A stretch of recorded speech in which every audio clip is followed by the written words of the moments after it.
Hello, it's Lynn Watts here, and today I want to talk about some picture books that you can use in lessons on teaching good manners to children. And then I'm going to talk about how you could then follow up with a particular activity in that lesson. So, the first book that I want to share is one that I used a lot once I discovered it, and I probably bought it in a book fair. And then I thought, wow, what a great book this is to teach good manners. It's called Piggy Monday, A Tale About Manners. And it is written by Suzanne Bloom.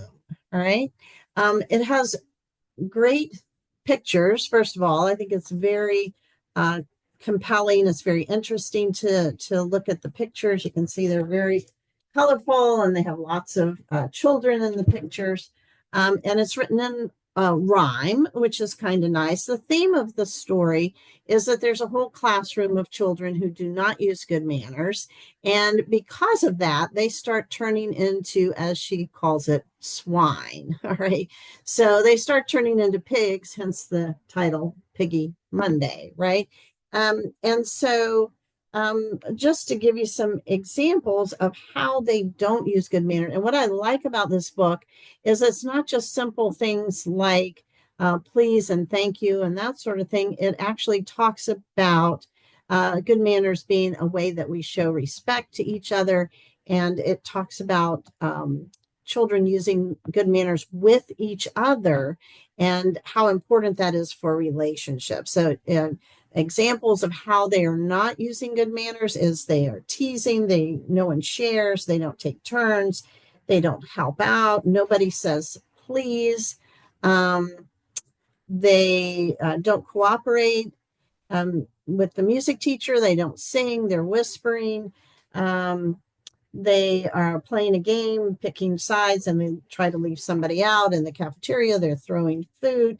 I mean, it just goes on and on. So, in the beginning, of course, it's talking about the ways that they are not using good manners, and they are throughout this part of the book, they're gradually turning into swine. All right. And of course, you get to introduce this new word because probably nobody you're reading this to knows what swine is, or they might surprise you, and yes, they do. So there's lots of points in this particular story where you can stop and say, are they using good manners? And so you can do sort of a contrast in terms of they're not doing good manners in the beginning of the story. They have to call in special help to try and teach the kids in the classroom how to use good manners. And by the time she gets there, as you can see, they've all pretty much turned into pigs. They don't look like children anymore, which makes it, especially kind of humorous. And then she starts teaching them different things. And of course, they now begin saying, I'm sorry. They don't leave each other out of games. They're sharing their toys. They're cleaning up their mess. They hold the door open for an adult.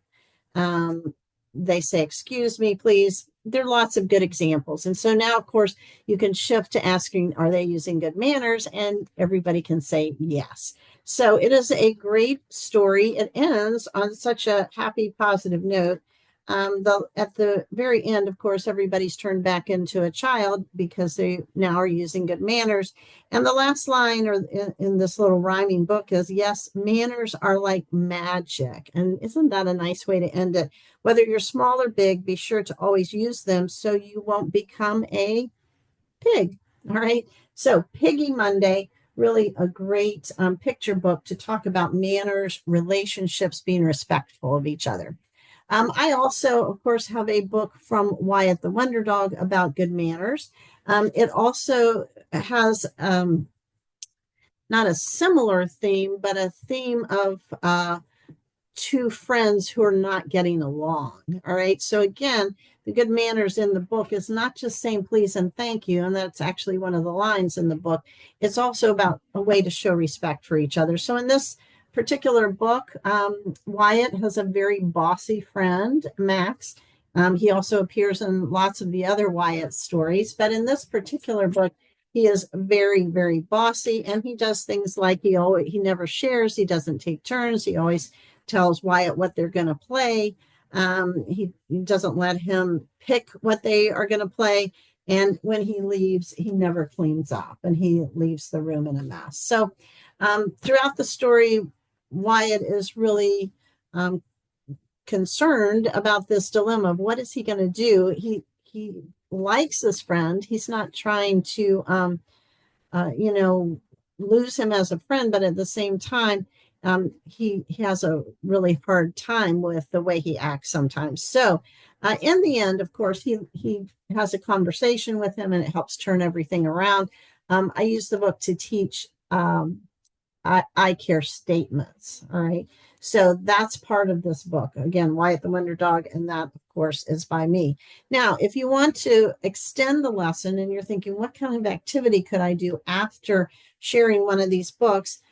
You might use my Stories to Learn by lesson plans for elementary school counselor. And there is a section on the Wyatt the Wonder Dog book on good manners. But of course, it would apply to the other book as well, or any book on good manners. So the particular activity that you might use in here, and there's more than one, but this one right here has a whole 2 pages worth, really, of different situations that would be problematic for a child. And so you could read off the situation and have kids, and there's so many things you could do with this. You could have a child just volunteer and say how they would handle that. Each one of the situations, it's just one sentence, really, very quick. But it ends by saying, what could you say and what could you do? So it directs kids to think through behavior and also communication. How can you talk to somebody about that? So you could read it, or you could just copy this, cut them up into little pieces of slips, and have a child pick it out of a basket and respond to it. You could assign kids to partners, and then you could give each one of them a slip of paper, and they could role play what to do. They could take turns kind of acting it out, and they could demonstrate that for the class. I mean, depending on how much time you have, and of course, you know, the age of the student. So there's a lot of different things you can do, but as I said, there's quite a few scenarios here that you can use to stimulate kids to think about problem solving and good manners. So I hope that helps. And that's a useful lesson that you could use as you work at such an important job at changing kids' lives. Thanks so much for listening.